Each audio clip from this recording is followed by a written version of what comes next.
महाराष्ट्रातील शेतकरी निसर्गाचा लहरीपणा आणि सरकारच्या उदासीनतेमुळे संकटात सापडला असून त्याच्या न्याय हक्कांसाठी संभाजी ब्रिगेडच्या वतीने नांदुरा तहसील कार्यालयासमोर अर्धनग्न आंदोलन करण्यात आले। या आंदोलनाद्वारे मुख्यमंत्र्यांना विविध मागण्यांचे निवेदन पाठविण्यात आले आहे। संभाजी ब्रिगेडचे प्रदेश संघटक योगेश पाटील, निलेश देशमुख आणि जिल्हाध्यक्ष अमर पाटील यांच्या नेतृत्वाखाली हे आंदोलन पार पडले।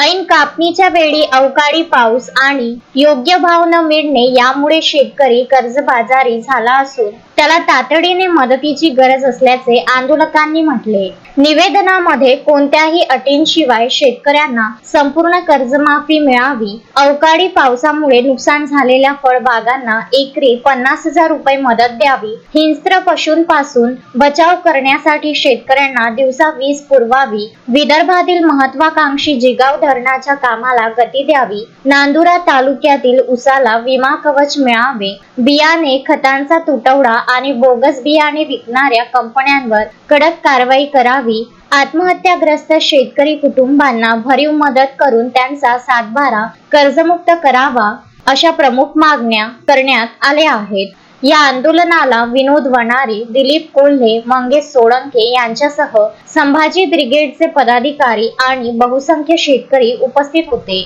जय जिजाऊ।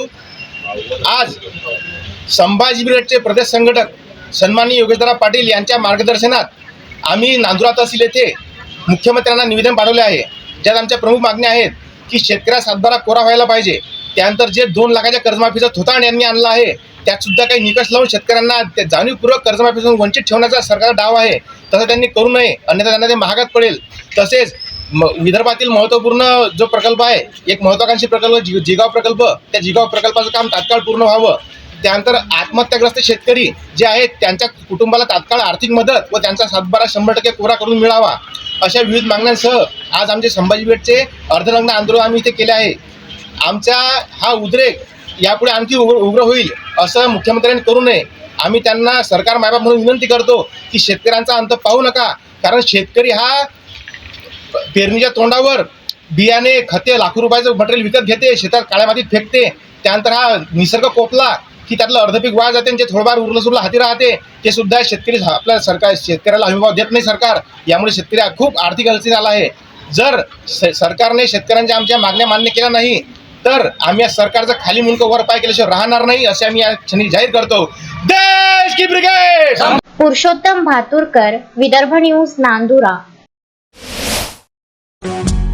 श्रद्धा फैमिली शॉपिंग में जाएंगे हम सभी, साड़ियों की नई डिजाइन देखो यहीं से लाएंगे। श्रद्धा फैमिली शॉपिंग में जाएंगे हम सभी, लेडीज जेंट्स बच्चों की हर फैशन लाएंगे सभी। फैशन के सफर में आप भी आगे ही आगे बढ़ते चलिए, क्योंकि बिजीलैंड का सबसे बड़ा आलीशान भव्य showroom Shraddha family shopping and mall, Busyland complex, Nandgaon Peth, Amravati.